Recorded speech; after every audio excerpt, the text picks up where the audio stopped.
So tumanda na pero pasaway pa rin. So ito yung mga common na mga tao sa loob ng construction na madalas makakasalubong natin bilang safety officer. So, ang dami kong nakakasama na eksaktong definasyon ng mga worker na kung kailan nagsipagtanda na, pasaway pa rin. Sasabihin pa, sanay na ako dyan, matagal ko lang ginagawa yan. Pero ang tanong ko, teka lang, sanay ka nga, ligtas ba yung ginagawa mo? Aray ko!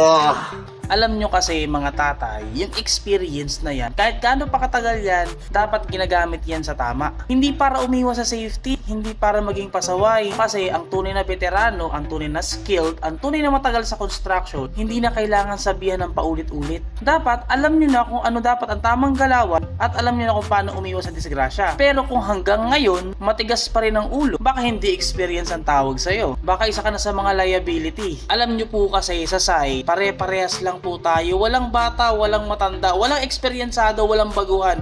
Dapat po lahat sumusunod. And lastly, kung ayaw mo maging headline ng aksidente, dapat matuto po tayong sumunod, especially sa safety.